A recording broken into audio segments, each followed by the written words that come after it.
concentrada, vai estar muito forte.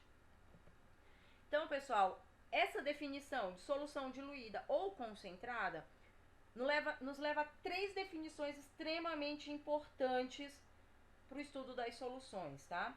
É uma solução insaturada, saturada ou supersaturada. Pessoal, essas definições são bem simples de vocês entenderem, tá? Eu vou dizer que a minha solução, ela é insaturada, tá?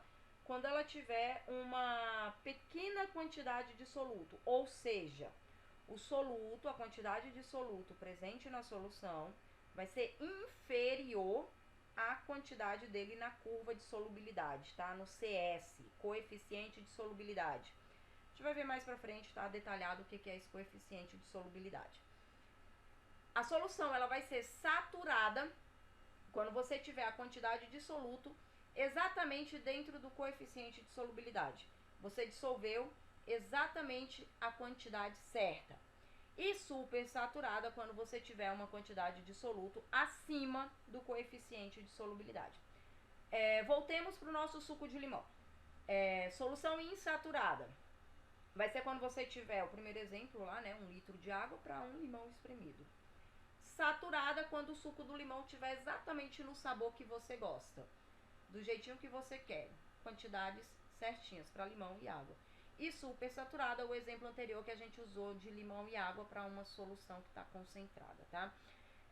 São exemplos genéricos, tá? A gente vai ver daqui para frente que cada substância tem o seu coeficiente de solubilidade, que é o quê? Que é um valor fixo, tá? Para uma substância pura, para que ela seja solúvel em determinada substância, em determinado solvente. A maioria dos nossos exemplos a gente vai usar como solvente a água. Uma solução saturada com corpo de fundo, tá? O que é uma solução saturada com corpo de fundo? Quando você pode também agitar ou adicionar um único cristal. Então, agora eu vou mostrar para vocês aqui num gráfico um exemplo de como que seria essa classificação, tá? Dos tipos de soluções, saturadas, insaturadas ou supersaturadas.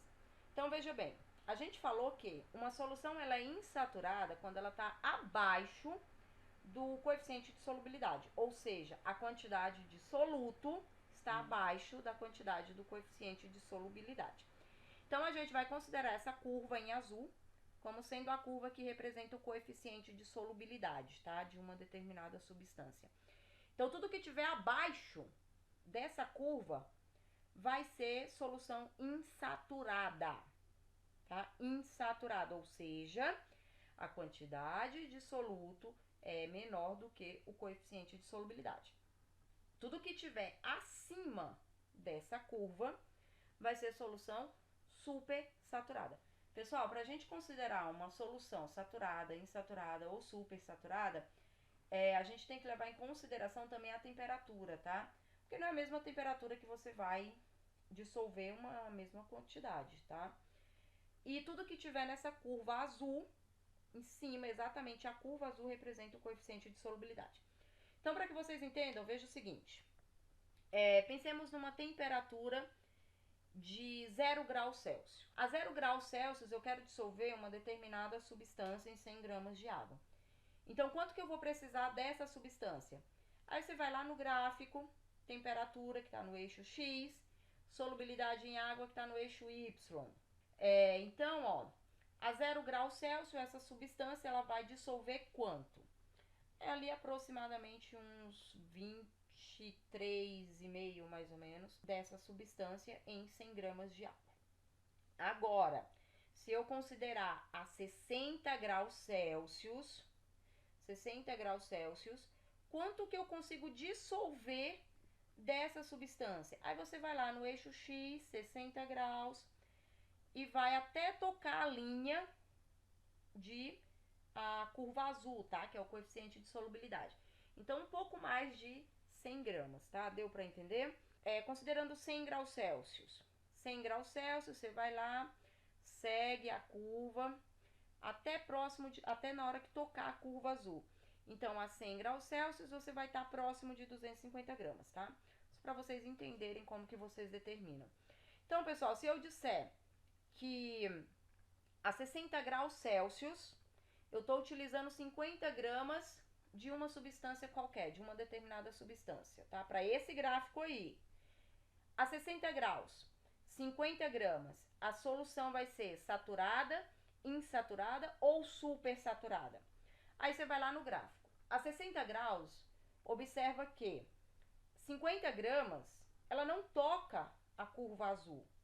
Então, a 60 graus Celsius, utilizando 50 gramas dessa substância, a minha solução ela vai ser insaturada. Por que insaturada? Porque ela está abaixo dessa curva azul. Então, pessoal, a gente viu aqui como determinar, tá? A insaturada e a saturada. Agora vamos ver uma supersaturada. Então, pensemos no seguinte, eu vou utilizar a temperatura de 40 graus Celsius, tá? E 150 gramas dessa substância que está representada aí no gráfico.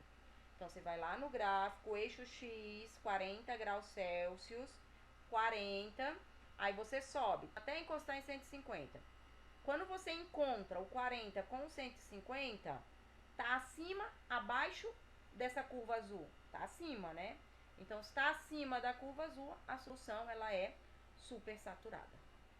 Então, pessoal, aqui a gente vai considerar agora aqui um exemplo, tá? O coeficiente de solubilidade do cloreto de sódio. Tá? Então, pessoal, aqui a gente tem um exemplo, tá? Do coeficiente de solubilidade do cloreto de sódio. 40 gramas de cloreto de sódio são dissolvidos em 100 gramas de água a 100 graus Celsius. 37 gramas de cloreto de sódio são dissolvidos em 100 gramas de água a 50 graus Celsius. Isso aí, pessoal, é o que eu estava falando para vocês anteriormente, tá? A temperatura, ela influencia diretamente na quantidade de soluto que você vai dissolver em determinado solvente. A gente iniciando a 100 graus Celsius com 40 gramas de cloreto de sódio, tá? Então, a gente vai, para saber qual é a quantidade de corpo de fundo que vai sobrar quando a gente deixar essa solução resfriar até 50 graus Celsius, a gente resolve isso aí sim, de forma bem simples. Tá? Então, pessoal, eu vou deixar aí para vocês tentarem resolver em casa, tá?